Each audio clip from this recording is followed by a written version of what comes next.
The lobby of the Regal Crown Hotel in Sunset City radiated opulence and sophistication. Its gleaming marble floors reflected the soft light of an elaborate crystal chandelier, while the scent of fresh lilies filled the air, complementing the sleek, polished decor. Behind the counter, Megan Shaw stood tall, a veteran receptionist known for her sharp wit and even sharper judgment. Megan had built her reputation by catering to the city's most affluent guests, dismissing anyone who didn't fit her idea of belonging. That afternoon, a teenage boy named Alex Carter strolled into the lobby. Dressed in sneakers, a hoodie, and jeans, he carried a backpack slung casually over one shoulder. Despite his simple appearance, Alex moved with quiet confidence. What no one in the lobby knew was that Alex's father, Christopher Carter, owned the hotel. Alex approached the reception desk with a friendly smile. Megan looked up, her eyes narrowing as she sized him up. To her, he looked completely out of place. "Hi," Alex began, his tone polite. "I'm here to see my dad. Can you let him know I'm in the lobby?" Megan's lips curled into a smirk. "Your dad?" she asked with a tone dripping in disbelief. "Kid, this isn't a public hangout. Maybe you're looking for the burger joint down the block." Alex blinked in surprise, but remained calm. "No, I'm supposed to meet him here. Christopher Carter. He's in a meeting upstairs." Megan let out a short, mocking laugh. "Christopher Carter? Sure you are. Look, this is a luxury hotel. People like you don't just walk in off the street and demand to see the owner." Alex tilted his head slightly, but maintained his polite tone. "I'm not demanding anything. I just need you to let him know I'm here." Megan rolled her eyes and waved him off. "I don't have time for this nonsense. If you don't leave, I'll call security." Alex sighed and stepped back, observing the other guests who had turned to watch the interaction. He could feel the weight of their judgment, though he wasn't fazed. His father had always advised him, "Stay calm and let people reveal their true selves before you react." "Ma'am," Alex said with patience, "I'm really not trying to cause any trouble. My dad's expecting me." Megan responded with a sarcastic smile. "Oh, is he? Well, I'm the Princess of Mars." "Security," she barked into the phone. "We have an intruder in the lobby. Please remove him." As the security guard approached, Alex considered his options. He pulled out his phone and dialed a number. "Let's see how this plays out," he thought, staying calm as he spoke into the phone. "Hi, Dad," Alex said, his voice steady. "I'm in the lobby, but there's a bit of a misunderstanding. You might want to come down." Megan crossed her arms, smirking at him. "Let me guess. You're calling your imaginary dad to rescue you?" Alex ignored her, focusing on his call. "Yeah, she's calling security on me. You'll understand when you get here."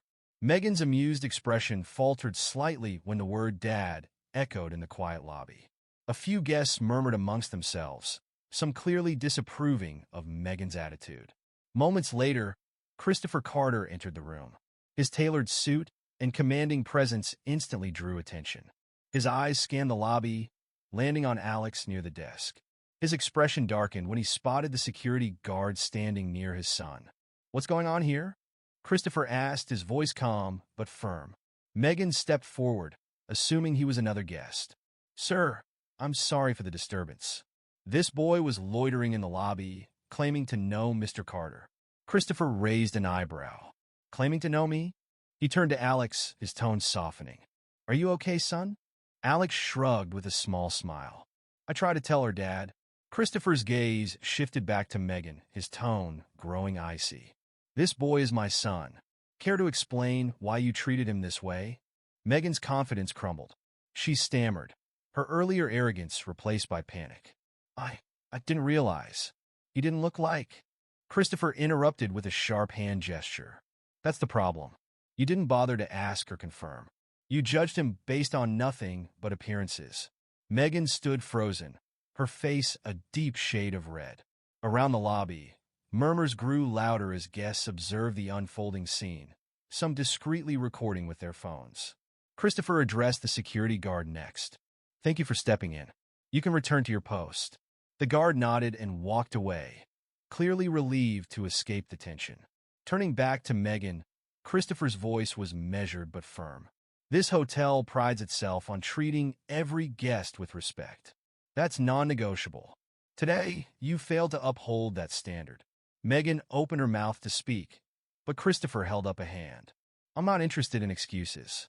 I expect you to reflect on your actions. Consider this a warning.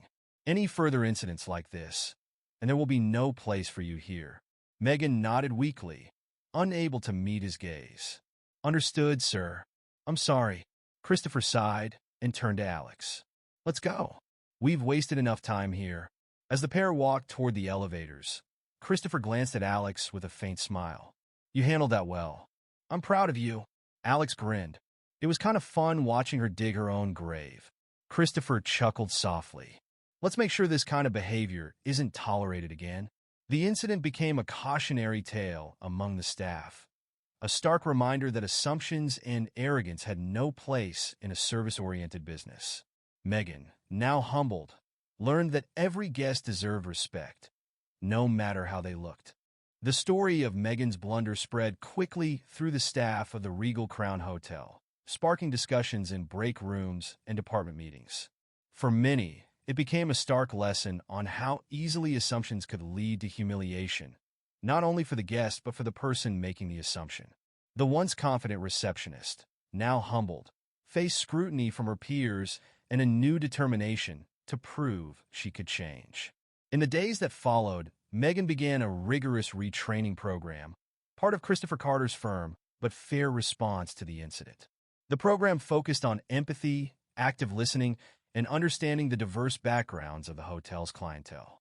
While some of her coworkers whispered doubts about her ability to reform, Megan approached the lessons with uncharacteristic humility.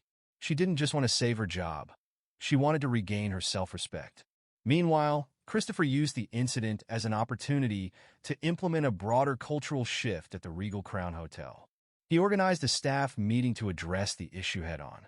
Standing in front of his team, he shared the details of the encounter between Megan and Alex, not to shame Megan further, but to emphasize the importance of respect and professionalism.